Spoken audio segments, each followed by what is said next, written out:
नमस्कार साथियों, मैं अनीता श्रीवास्तव आपका हार्दिक अभिनंदन करती हूँ। श्रीमद् वाल्मीकि रामायण में आज का प्रसंग है हनुमान जी के नेतृत्व में वानरों और निशाचरों का युद्ध, हनुमान जी का श्री राम के पास लौटना और इंद्रजित का निकुंभला मंदिर में जाकर होम करना। इंद्र के वज्र की गड़गड़ाहट के समान उस भयंकर सिंहनाद को सुनकर वानर संपूर्ण दिशाओं की ओर देखते हुए जोर जोर से भागने लगे। उन सबको विषादग्रस्त, दीन एवं भयभीत होकर भागते देख पवन कुमार हनुमान जी ने कहा, वानरों, तुम क्यों मुख पर विषाद लिए युद्ध विषयक उत्साह छोड़कर भागे जा रहे हो? तुम्हारा वह शौर्य कहाँ चला गया? मैं युद्ध में आगे आगे चलता हूँ, तुम सब लोग मेरे पीछे आ जाओ।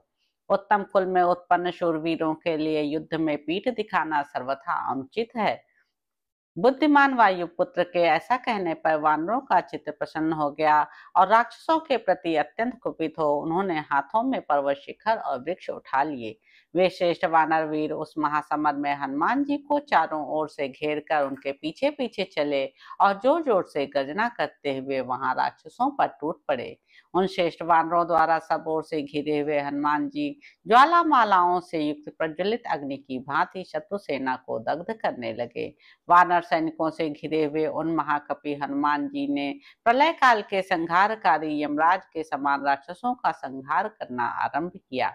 सीता के वध से उनके मन में बड़ा शोक हो रहा था और इंद्रजित का अत्याचार देखकर उनका क्रोध भी बहुत बढ़ गया था।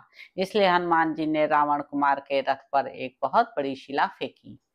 उसे अपने ऊपर आती देख सारथी ने तत्काल ही अपने अधीन रहने वाले घोड़ों से जुते हुए उस रथ को बहुत दूर हटा दिया।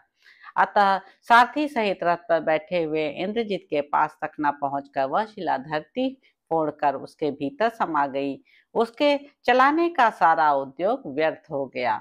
उस शिला के गिरने पर उस राक्षस सेना को बड़ी पीड़ा हुई। गिरती हुई उस शिला ने बहुतेरे राक्षसों को कुचल डाला। तत्पश्चात सैकड़ों विशालकाय वानर हाथों में वृक्ष एवं पर्वत शिखर उठाए गर्जना करते हुए इंद्रजित की ओर दौड़े। वे भयानक पराक्रमी वानर वीर युद्ध स्थल में इंद्रजित पर उन वृक्षों और पर्वत शिखरों को फेंकने लगे। वृक्षों और शैल शिखरों की बड़ी भारी वृष्टि करते हुए वे वानर शत्रुओं का संहार करने और भांति भांति की आवाज में गर्जने लगे। उन महाभयंकर वानरों ने वृक्षों द्वारा घोर रूपधारी निशाचरों को बलपूर्वक मार गिराया। वे रणभूमि में गिरकर छटपटाने लगे। अपनी सेना को वानरों द्वारा पीड़ित हुई देख इंद्रजित क्रोधपूर्वक अस्त्र शस्त्र लिए शत्रुओं के सामने गया। अपनी सेना से घिरे हुए उस दृढ़ पराक्रमी वीर निशाचर ने वार समूहों की वर्षा करते हुए शूल, वज्र, तलवार, पट्टिश तथा मुदगुरों की मार से बहुत से वानर वीरों को हताहत कर दिया। वानरों ने भी युद्ध स्थल में इंद्रजित के अनुचरों को मारा। महाबली हनुमान जी सुंदर शाखाओं और डालियों वाले शाल वृक्षों तथा शिलाओं द्वारा भीमकर्मा राक्षसों का संहार करने लगे। इस तरह शत्रु सेना का वेग रोककर हनुमान जी ने वानरों से कहा, बंधुओं, अब लौट चलो। अब हमें इस सेना के संहार करने की आवश्यकता नहीं रह गई है। हम लोग जिनके लिए श्री रामचंद्र जी का प्रिय करने की इच्छा रखकर प्राणों का मोह छोड़कर पूरी चेष्टा के साथ युद्ध करते थे, वे जनक किशोरी सीता मारी गईं। अब इस बात की सूचना भगवान श्री राम और सुग्रीव को दे देनी चाहिए। फिर वे दोनों इसके लिए जैसा प्रतिकार सोचेंगे वैसा ही हम भी करेंगे। ऐसा कहकर वानर शेष हनुमान जी ने सब वानरों को युद्ध से मना कर दिया और धीरे धीरे सारी सेना के साथ निर्भय होकर लौट चले।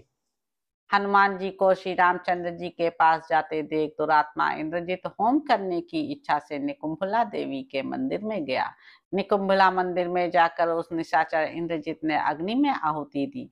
तदंतर यज्ञ भूमि में जाकर उस राक्षस ने अग्निदेव को होम के द्वारा तृप्त किया। वे होम शोणित भोजी आविचारिक अग्नि देवता आहुति पाते ही होम और शोणित से तृप्त हो प्रज्वलित हो उठे और ज्वालाओं से आवृत दिखाई देने लगे। वे तीव्र तेज वाले अग्नि देवता संध्या काल के सूर्य की भांति प्रकट हुए थे। इंद्रजित यज्ञ के विधान का ज्ञाता था। उसने समस्त राक्षसों के अभ्युदय के लिए विधि पूर्वक हवन करना आरंभ किया। उस होम को देखकर महायुद्ध के अवसरों पर नीति अनीति, कर्तव्य कर्तव्य के ज्ञाता राक्षस खड़े हो गए। तो इस प्रकार साथियों, युद्ध कांड में निहित 82वां सर्ग यहाँ पर समाप्त होता है। इसके अगले अंक में आप जानेंगे कि सीता के मारे जाने की बात सुनकर श्री राम का शोक से मूर्छित होना और लक्ष्मण का उन्हें समझाते हुए पुरुषार्थ के लिए उद्यत होना। तो अब आपसे अगले अंक में मुलाकात होगी। मेरे YouTube चैनल संवाद विद अनीता को लाइक करें, शेयर करें, सब्सक्राइब करें। धन्यवाद साथियों।